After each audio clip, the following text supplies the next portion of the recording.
안녕하세요. 콩나물쌤이 나서서 물어봐드리는 콩나물 인터뷰 시간입니다. 오늘은 너무너무 반가운 분 모셨는데요. 초등생활 처방전의 이서윤 선생님입니다. 선생님, 안녕하세요. 네, 네, 선생님, 안녕하세요. 우리 시청자분들께 인사 한번 부탁드리겠습니다. 네, 안녕하세요. 저는 14년 차 지금 현직 초등학교 교사이고요. EBS 공채 강사로 활동을 하고 있고, 이 초등생활 처방전 유튜브를 운영을 하고 있습니다. 그리고 최근에 초등국어학교 국어잼이라는 유튜브도 함께 운영하고 있습니다. 네, 이서윤입니다. 선생님, 초등교사로 14년 계셨죠? 네. 너무 동안이셔서 얼마 안 되신 것 같은데, 네. 이 14년간 아이들 봐오면서 이 공부와 관련해서 부모님들이 이건 좀 모른다, 꼭 아셔야 되겠다, 이런 거 있을까요? 네, 많이 알고 계실 수도 있는데 다시 한번 또 생각을 해보셨으면 좋겠어요. 이제 교실에서 이제 공부를 잘하는 아이들의 특징을 교실에 이렇게 딱 들어가 보면 바로 아느냐 이런 질문을 사실 많이 받아요. 이렇게 점쟁이처럼 이렇게 쫙 이렇게 해가지고, 네, 이제 그 정도까지는 아니잖아요, 선생님도. 네, 근데 사실 조금 몇 번 수업을 하다 보면은 이 공부를 좀 잘하는 친구들과 그렇지 않은 친구들의 눈빛부터가 다르고, 예, 태도가 달라요. 그래서 먼저 첫 번째는 이렇게 사물함, 책상, 필통 이런 것들이 정리가 참 잘 되어 있는데, 저는 이제 이게 어떤 마음의 정리하고 똑같다고 생각을 해요. 저도 굉장히 마음이 복잡할 때는 집이 되게 어수선하고, 또 마음이 정리가 필요할 때 청소를 하면서 또 마음이 정리가 되거든요. 그래서 아이들이 그런 책필통이나 사물함이나 책상 이런 것들이 다 정리가 잘 되어 있다는 그런 뜻은 자기 마음도 정리가 잘 되어 있다는 의미고, 그만큼 의욕도 있고 뭔가를 받아들일 마음의 공간도 있다라는 그런 의미로 저는 해석을 하고 있고요. 그 다음에 이제 두 번째는 태도적인 면에서 자세가 굉장히 바르죠. 네, 자세가 바르다는 것은 그건 또 절제와 좀 일맥상통한 게 아니냐. 수업 시간 내내 이렇게 바른 자세를 유지하는 것은 쉽지 않은 일이거든요. 근데 그게 잘 된다라는 것은 절제도 잘 되고 그 많은 시간 동안 또 훈련도 되어 있다라는 의미와 비슷하다라는 생각을 합니다. 그리고 이제 또 세 번째로는요. 이렇게 아이들이 말하는 거를 보면은 좀 공부를 어느 정도 잘하는 친구들, 그런 친구들은 자기의 의사 표현이 굉장히 명확해요. 그래서 문장이 뭐뭐 했습니다. 이렇게 딱 어미가 분명하게 끝나고, 그 다음에 이제 글을 써도 구어체 표현이 아니라 문어체 표현으로 써져 있단 말이에요. 그래서 다른 친구들이 요즘에 이제 아무래도 메신저라든지 인터넷에서 많이 쓰다 보니까 구어체 표현을 굉장히 많이 써요. 마치 이모티콘 쓰듯이, 예, 그리고 이렇게 뭔가 그런 카톡 하는 것처럼 일기를 쓰는 친구들이 굉장히 많은데, 이제 그러지 않은 친구들은 이렇게 언어력이 뛰어나서 이렇게 쓰는 어휘 자체도 다르고, 어미 자체도 뭐뭐 했습니다로 분명하게 끝나고, 또 문장의 구사력도 굉장히 다양한 문장의 표현들을 사용을 하고 있다라는 것을 느꼈습니다. 언어력, 아이들의 그런 문장 구사력이나 이런 것들이 차이가 크다고 하셨는데 저도 정말 너무 많이 느꼈거든요. 도대체 왜 그런 걸까요? 그 원인이 뭐라고 선생님 생각하세요? 네, 사실 이 언어력이라는 것은 순식간에 이렇게 딱 발달을 하는 게 아니잖아요. 굉장히 오랜 시간 동안 누적되고 축적되면서 쌓아지는 거고, 그러다 보니까 어휘력이나 언어력의 차이가 나는 거는 점차 계속해서 벌어지는 거죠. 그래서 저희 아들만 봐도 이렇게 어린 시절에 이렇게 막 돌아다니다가 이렇게 지나가다 고양이를 봤어요. 그런데 엄마, 멍멍이, 멍멍이 이러는 거예요. 그러니까 지금까지 자기까지의 경험으로는 이렇게 네 발 달리고 귀가 이렇게 두 개 생기고 그렇게 생긴 거는 강아지구나, 멍멍이구나 이렇게 생각을 한 거죠. 그러니까 자기의 어휘 부류를 만든 거죠. 자기가 경험을 한 거로. 그런데 이제 거기에서 있지, 저렇게 야옹 울고 저렇게 수염이 좀 더 길고 귀가 뾰족하고 저렇게 생긴 거는 고양이야, 고양이, 야옹. 고양이 이렇게 하고 다시 정정해주면서 어휘를 알려주는 거예요. 근데 그 어휘의 확장이 다시 이제 경험의 확장에서 오는 거잖아요. 내가 멍멍이만 경험을 했다가 이제 야옹이를 경험을 하면서 이 야옹이라는 어휘를 알게 되는 거죠. 그러니까 경험을 하고 많이 들어보고 하는 것이 내가 이렇게 들어본 어휘, 소리 어휘로 이제 생기는 것이고, 이제 그게 나중에 노래도 부르고 그 다음에 책에서도 읽고 하면서 고양이라는 이 어휘로 딱 장착이 되고, 문자로 책으로 보면서 나중에는 고양이라는 한글로 전환이 되는 거죠. 그러니까 그 어휘를 안다라는 건 단순히 한글을 읽는다라는 게 아니라 그 어휘에 대한 경험을 해봤고, 대화를 해봤고, 들어봤고 이런 것들이 계속 축적이 되는 거예요. 그러니까 꼭 눈에 보이는 어떤 구체물의 어휘뿐만이 아니라 진짜 얼마 전에도 제가 친구가 그렇게 해서 조금 마음이 부담스러웠겠다 이렇게 말을 했더니 엄마 부담스러운 게 뭐야? 이렇게 말을 하는 거죠. 그러면은 마음이 조금 불편하고 무거울 때 부담스럽다라는 말을 써. 그랬더니 그래? 그러더니 이제 그걸 몇 번이 또 다른 상황에서 만나고 책에서 만나고 하고 나서는 엄마 나 좀 부담스러워 이렇게 말을 하는 거죠. 그러면 그게 이해 어휘에서 이제 표현 어휘로 바뀌는 거죠. 내가 들으면은 이게 부담스러워가 무슨 뜻인지 알겠어. 라해서 이제 말을 하면서 내가 정말 쓸 수 있게 되고 그게 말에서 또 글로 쓸 수 있게 되는 거죠. 그러니까 정말 오랜 시간 동안에 경험하고 들어보고 대화하고 읽어보고 이 모든 것들이 쌓여서 어휘력이 되고 문장 구사력이 되고 언어력이 되고 그러면서 이게 차이를 불러온다라는 생각을 했습니다. 네. 정말 너무 맞는 말씀인 것 네. 같고요. 이 가정에서의 경험에서부터 모든 것들이 출발이 되는데 그렇다면 우리 부모님들이 아이들의 이 언어력을 길러주기 위해서 도대체 뭘 해야 될까요? 네, 그러니까 방금 이제 말씀드린 것처럼 사실은 이게 경험을 많이 해보고 대화를 많이 해보고 이런 것들에서 출발을 하는 거잖아요. 그러니까 물론 책도 좋지만 그게 하나의 경험에 속하는 거지 책이 100%는 아니죠. 그래서 이제 부모님과 저는 이렇게 대화를 가족들 사이에서 해보면서 좀 속 깊은 대화를 끌어보고 또 선생님이 평소에 강조하시는 그 하브루타 저도 굉장히 중요하다고 생각을 하거든요. 이렇게 서로 대화를 하는 부분이 참 중요하다고 생각을 하는데요. 이제 많은 부모님들이 이렇게 대화를 하려고 하면 아이가 안 하려고 한다라든가 특히나 또 이제 사춘기가 되거나 하면은 아이들은 더 대화를 하기 싫어하잖아요. 근데 어렸을 때부터 좀 대화를 하는 게 자연스러웠고 계속해서 한다면 그게 이제 잠시 뭐 사춘기에 멈추거나 조금 다른 방향으로 갈 수는 있어도 또 금세 다시 돌아오면서 대화를 할 수 있는 그런 물꼬가 터지는데요. 이제 이게 저도 대화를 하는 게 쉽지가 않아요. 왜냐면 진짜 하루 일상이 바쁘잖아요. 막 정신없이 하루하루 지나고 또 핸드폰 저도 모르게 되게 자주 봐요. 그러니까 저도 왜 꺼내가지고 보고 있고, 아이는 옆에 있는데 제가 이렇게 보고 있는 거죠. 그리고 이제 아이도 또, 엄마 유튜브 보여줘. 그러니까 서로 유튜브 보여줘. 그럼 저는 또 제 거 보고, 그러니까 이렇게 하고, 네, 그럼, 빨리 양치해.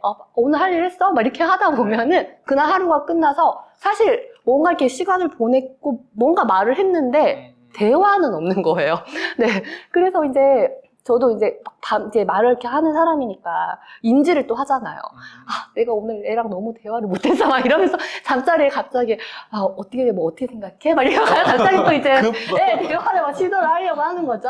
근데 이제 아이가 뭐 학교에 다녀와서도 대화를 이렇게 딱 오늘 뭐 학교 어땠어? 라고 하면 아이는 갑자기 이게 몽해서 생각이 안 나는 거예요. 갑자기. 왜 무슨 말을 해야 되나 이렇게 생각이 안 나니까 이제 저의 하루를 먼저 많이 말을 해주는 편이에요. 엄마는 오늘 학교에서 이러이러한 일이 있었고, 엄마 오늘 뭐 인터뷰 이렇게 했고, 엄마 오늘 급식에서 이거 나왔고, 이렇게 막 이야기를 하면은 이제 그런 거를 계속 반복을 하면 나중에는 엄마 나 오늘 급식에서 이거 나왔고 엄마 뭐 이런 게 조금 더 자연스러워지는 거죠. 그래서 이제 제가 항상 하교하거나 아이가 다녀왔을 때 이렇게 물어보거든요.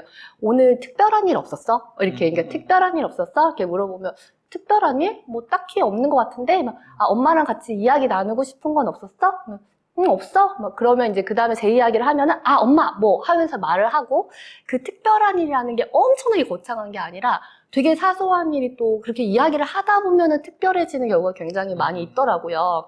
그래서 제가 이제 강의를 가서 많이 보여드리는 영상 중에 하나가 아주 오래전에 EBS 다큐인데 상위 1% 그 구류의 이제 그 고등학생 아이들과 일반 아이들의 부류의 고등학생 아이들이 부모님과 대화를 하는 거를 찍어요. 근데 1대1로 이렇게 카메라를 딱 놔두고 대화를 시작을 하죠.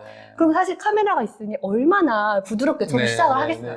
부드럽게 막 시작을 하다가 그런데 공통적으로 일반의 아이들이 울거나 짜증내거나 소리 지르면서 대화가 끝나요. 속일 수가 없어. 처음에는 맞아요. 연기를 하는데 맞아요. 시간이 딱 지나면 자기 원래 소통 방식이 나오니까. 네, 그러니까 우리가 막 그런 프로그램 보면서 아니 저 카메라 있으면 평소랑 다르게 행동하는 거 아니야? 라고 하는데 그게 처음에는 좀 하다가 결국에는 자기 모습을 보여주게 되어 있더라고요.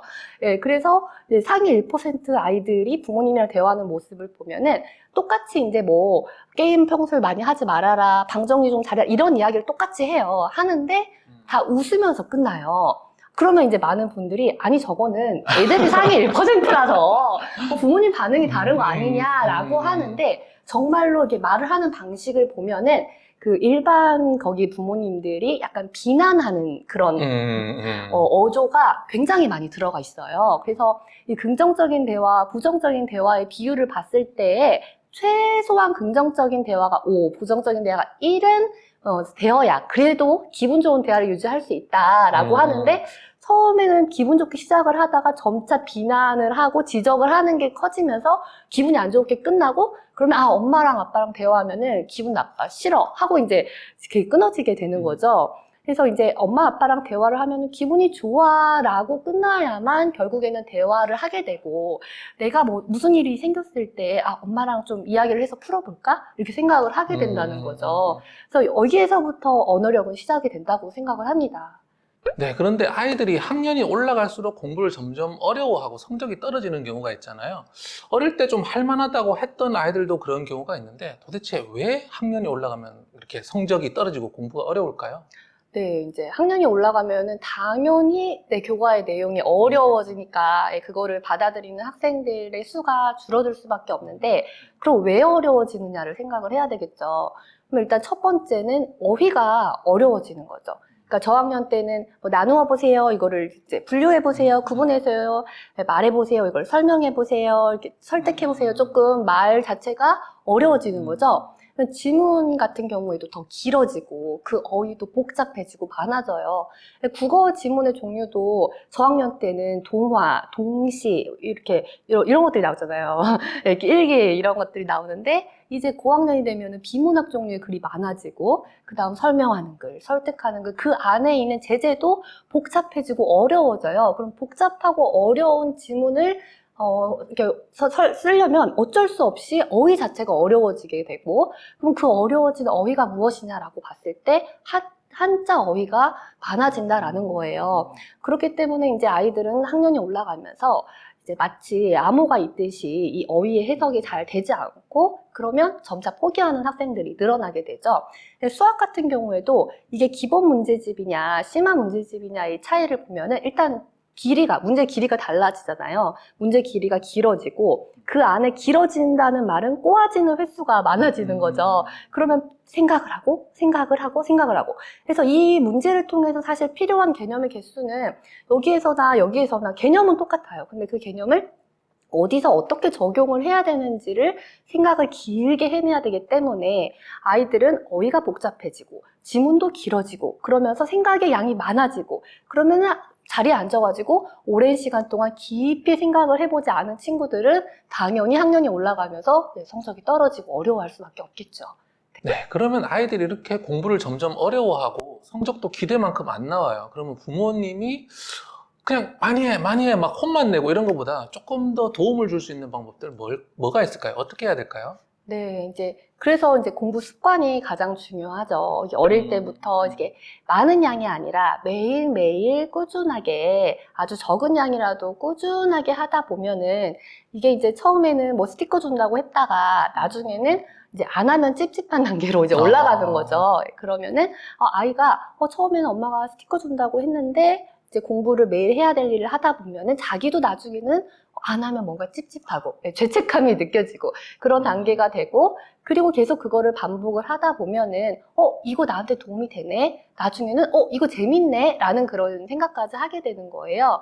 그래서 이게 어렸을 때 시작을 한다고 해서 많은 양을 어려운 걸 하라는 건 절대 아니에요. 그럼 지치게 되기 때문에 조금의 양이라도 꾸준하게 하면서 일종의 그런 죄책감을 찝찝한 마음을 기르게 하는 그런 것들이 이제 공부 습관이고요. 그 다음에 두 번째는 많은 분들이 다 알고 계실 독서의 중요성이죠.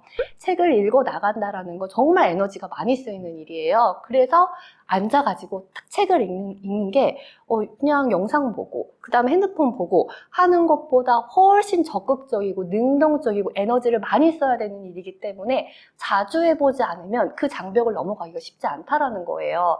그래서 자꾸 앉아서 읽어보고 그게 힘들면 옆에서 읽어주시고 같이 읽어보시고 점차 그 책의 수준이 올라가고 종류도 다양해지고 이것을 경험을 해봐야 나중에는 읽으면 재밌다. 그리고 내가 이걸 읽으면서 이렇게 한번 몰입을 해서 쫙 빠져보고 경험들이 반복이 될 거예요. 그런 경험 속에서 당연히 어휘력도 이렇게 늘어나고 학년이 올라가면서 이 텍스트를 해석하고 이해하는 힘도 늘어날 것입니다. 그 다음에 이제 이것의 일종인데요. 자, 세 번째는요. 이제 어휘력을 기르기 위한 훈련들을 말씀을 드리고 싶어요. 그래서 좀 유추하는 힘들 있잖아요. 그래서 이게 책을 읽으면서도 모르는 어휘가 나왔을 때, 이게 무슨 뜻일까 한번 생각을 해보고, 그 다음 한번 또 국어사전 같은 거를 찾아보기도 하고, 그리고 이제 이 어휘력을 기르는데 제가 좀 한자가 좋다라고 계속 강조를 드리고 있어요. 그래서 한자를 알면은 이게 계속해서 유추하는 힘이 길러지고, 그 어휘를 알았을 때 그 어휘의 뜻이 무엇인지 좀 구체적이고 정확하게 알게 된다라는 거예요. 두루뭉술하게 이거인 것 같다라는 느낌이 아니라 좀 구체적으로 알 수 있다라는 것입니다. 네, 선생님 한자 이야기 하셨는데 한자 수가 사실 엄청나잖아요. 뭐 특급까지 이제 한다 그러면 막 6천자도 넘는데 이거 다 해야 되는 건 아니잖아요. 그러면 어느 정도의 양, 그리고 뭐 하루에 한다면 어느 정도 시간 이렇게 투자하면 가장 좋을까요? 네, 그러니까 한자 공부를 해야 된다라고 말씀을 드리면 사실 많이 부담스러워 하세요. 할 게 너무 많잖아요. 그리고 또 급수 시험을 봐야 하느냐라는 질문으로 이제 바로 이어집니다. 왜냐하면 우리가 한자 공부하면 바로 떠오르는 게 사실 급수 시험이거든요.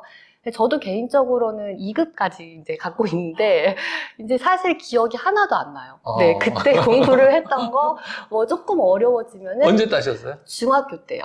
네. 그러니까 기억이 하나도 안 난다고 하십니다. 공부는 초등학교 때 6년 내내 했고, 그거는 이제 학습지나 집에서 하고, 급수 시험에 도전을 한 건 중학교 때였거든요.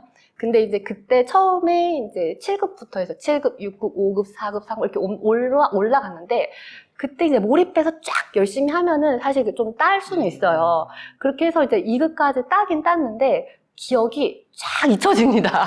네. 하지만 기억이 나는 거는 네. 반복해서 우리가 일상생활의 어휘에서 그 한자가 많이 들어갔으면 그 뜻과 의미 계속 기억이 나는 거잖아요. 그래서 이 한자가 어떻게 생겼는지까지 기억이 나는 건 정말 소수고, 예. 그 다음에 뜻과 정도만 기억이 나는 게 이제 어느 정도 있고, 그 다음 다 잊혀지는 거예요.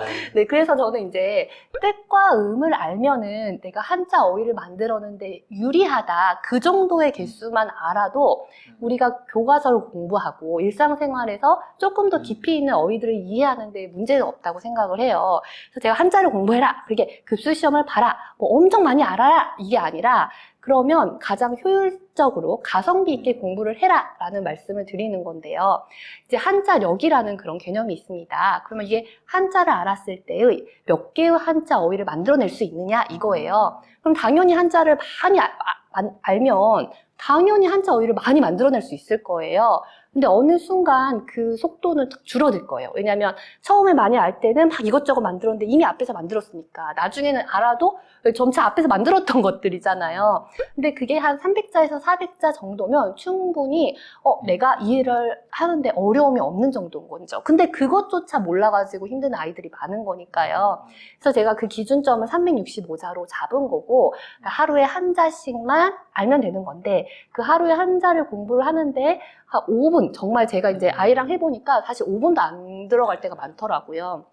그래서 제가 의미 중심으로 뜻과 음을 아는 게 얼마나 더 효과적이냐를 말씀드리는 거기 때문에 기초 부수를 찾고 획순을 알아서 쓰고 하는 게 아니라 뜻과 음을 한번 알아보고 그 어휘, 한자가 들어가는 어휘들이 무엇인지를 아는 정도로 하루에 한 자씩만 해서 이렇게 반복을 해보면은 이제 훨씬 도움이 될 거라는 걸 말씀을 드리고 싶어요. 네, 선생님 요번에 이소윤 쌤의 초등 한자 어휘 인력을 내셨어요. 그래서 이제 365일 동안 하루에 5분이면 너무 공부하기 좋겠는데요. 이거 효과적으로 좀 공부하는 방법 조금 더 설명해 주실 수 있을까요? 네, 이제 처음에 어떤 거든 아이들한테 다가갈 때 좀 심리적인 장벽을 낮춰야 된다고 생각을 해요. 그래서 실제로 교실에서도 학습 만화로 한자를 접하는 친구들이 많이 있고 저는 그것도 좋다고 생각을 해요. 왜냐면 한자 어려워 했는데 뭔가 괜찮네 이렇게 생각을 하는 거잖아요. 그래서 이제 제가 국어잼 영상을 만든 이유도 그거였어요. 우리 아이들이 좀 영상에 많이 친근하다 보니까 아무래도 조금 더 심리적인 장벽을 낮춰주고 이제 친숙하게 다가가기 위해서는 영상을 활용을 해보면 좋겠다. 그래서 국어잼이라는 유튜브에 들어가서 거기에서 영상을 보는 거예요. 근데 거기에 나와 있는 건 지금 이 인력에 나와 있는 한자들이 들어가 있거든요. 그래서 다양한 컨텐츠, 학습 만화도 좋고 영상도 좋고 이런 것들로 좀 심리적인 장벽을 낮춰주면은 이 한자라는 것에 대한 거부감이 좀 줄어들 거라고 생각을 하고요. 그 다음에 이제 두 번째는 아까 말씀드렸듯이 의미 중심으로 좀 가면 좋겠다라는 거예요.